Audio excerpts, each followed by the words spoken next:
भारत की स्थिति। तो इसमें हम भारत जो देश है उसके बारे में जानकारी प्राप्त करेंगे। तो सबसे पहले हम भारत की अक्षांशीय स्थिति के बारे में जानेंगे कि भारत जो है कितने जो है अक्षांशों के बीच स्थित है। जैसे हम देखते हैं भारत जो है दक्षिण में क्या है 8 डिग्री 4 मिनट से। अब हम यहाँ नीचे से लेंगे इसको, तो 8 डिग्री 4 मिनट से 37 डिग्री 6 मिनट, इस प्रकार से जो है हम देख सकते हैं इसको कि जो है 8 डिग्री 4 मिनट उत्तरी अक्षांश से 37 डिग्री 6 मिनट उत्तरी अक्षांश। भारत उत्तरी गोलार्ध में है, इसलिए जो है क्या है यहाँ भी उत्तर आ रहा है और यहाँ भी उत्तर आ रहा है। ये तो भारत की जो है अक्षांशीय स्थिति हो गया। उसके बाद देखते हैं हम देशांतरीय विस्तार की। भारत जो है कितने देशांतरों के बीच स्थित है। तो इसमें हम देखते हैं जो भारत का देशांतरीय विस्तार है वो है 68 डिग्री 7 मिनट। इसको हम यहाँ पे लिखते हैं 68 डिग्री 7 मिनट पूर्व, यानी पूर्वी गोलार्ध में है, और अक्षांशीय दृष्टि से उत्तरी गोलार्ध में है और देशांतरीय दृष्टि से पूर्वी गोलार्ध में है। तो यहाँ पे हमने लिखा 68 डिग्री 7 मिनट पूर्व से कितना 97 डिग्री 25 मिनट 97 डिग्री 25 मिनट पूर्व। तो भारत की जो स्थिति है अक्षांशीय और देशांतरीय दृष्टि से वो क्या है उत्तर पूर्वी गोलार्ध में। विश्व का मानचित्र आप लोग देखेंगे उसमें आपकी जो स्थिति भारत में दिखेगी वो दिखेगी उत्तर यानी अक्षांशीय दृष्टि से और देशांतरीय दृष्टि से पूर्वी गोलार्ध में। अब तीसरी चीज है इसमें कर्क रेखा। तो कर्क रेखा भारत की लगभग जो है मध्य से होकर गुजरती है। तो ये कर्क रेखा है, इसको बोलते हैं 23.5 डिग्री उत्तरी अक्षांश। ये भारत में 8 जो है राज्यों से होकर गुजरती है, उनके नाम मैं आपको गिना रहा हूँ। इसमें जैसे गुजरात, राजस्थान, मध्य प्रदेश, छत्तीसगढ़, पश्चिम बंगाल, त्रिपुरा और मिजोरम, ये 7 राज्यों से होकर भारत में कर्क रेखा गुजरती है। इसको आपको ध्यान रखना है। उसके बाद एक और चीज है इसमें मानक रेखा या भारत की प्रधान यामिकता रेखा। भारत की प्रधान यामिकता रेखा जो है भारत के मध्य से होकर गुजरती है और इसका जो मान है वो आपका 82.5 डिग्री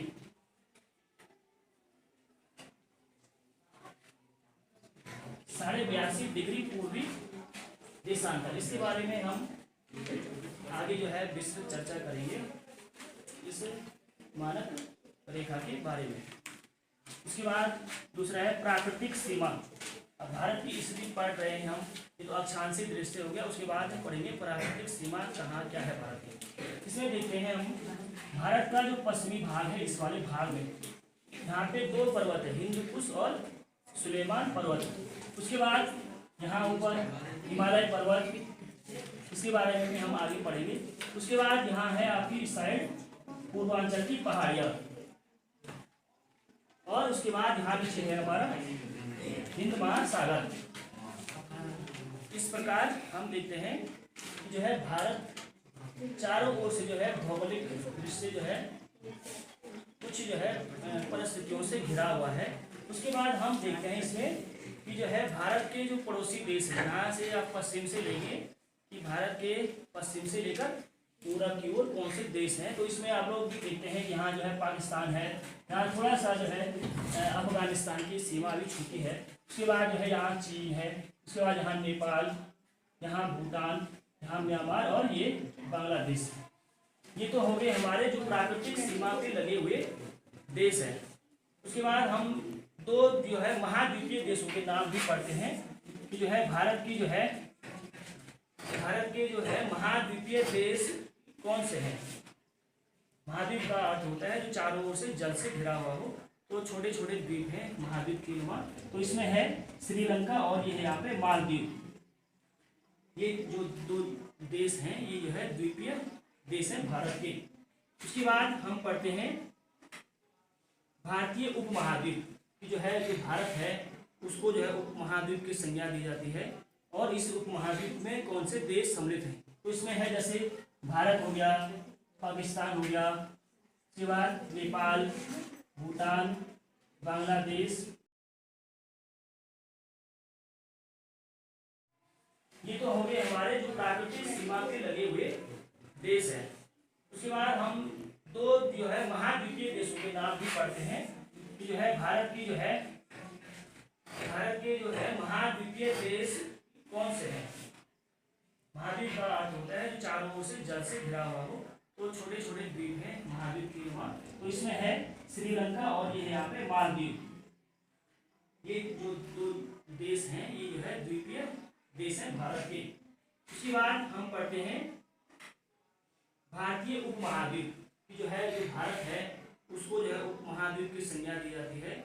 और इस उपमहाद्वीप में कौन से देश सम्मिलित हैं? तो इसमें है जैसे भारत हो गया, पाकिस्तान हो गया, उसके बाद नेपाल, भूटान, बांग्लादेश भारतीय उपमहाद्वीप में सम्मिलित है। उसके बाद हम देखते हैं भारत में उत्तर से दक्षिण की ओर दूरी की जो है, भारत जो है यहाँ उत्तर से लेकर दक्षिण तक है कितनी जो है भारत की जो है लंबाई है। तो इसकी जो लंबाई है वो है 3214 किलोमीटर। इसको मैं लिख देता हूँ 3214 किलोमीटर। उसके बाद पश्चिम से लेकर उनकी जो लंबाई है भारत की वो है, यहाँ से आप घूमना पड़ेगी तो पूर्व जो है अरुणाचल प्रदेश यहाँ तक की जो दूरी है तो इसकी है 2933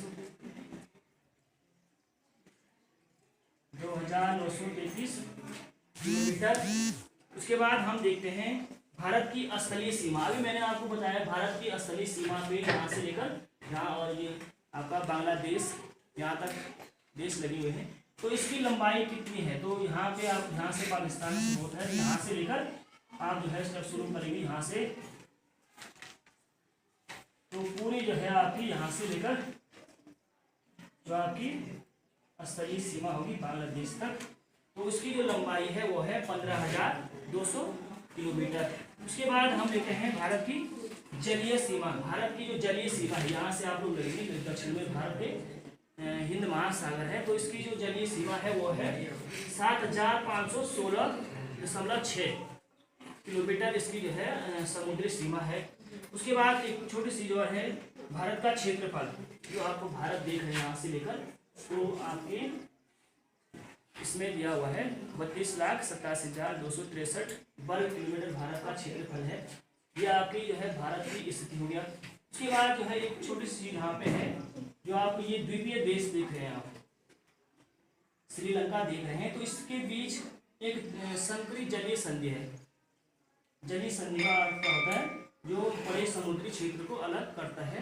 तो यहाँ पे है मन्नार की खाड़ी और पाक जल संधि। उसके बाद हम देखते हैं कौन सी अंडमान निकोबार द्वीप समूह, ये आपका बंगाल की खाड़ी में है और ये है हमारा लक्षद्वीप अरब सागर में स्थित है।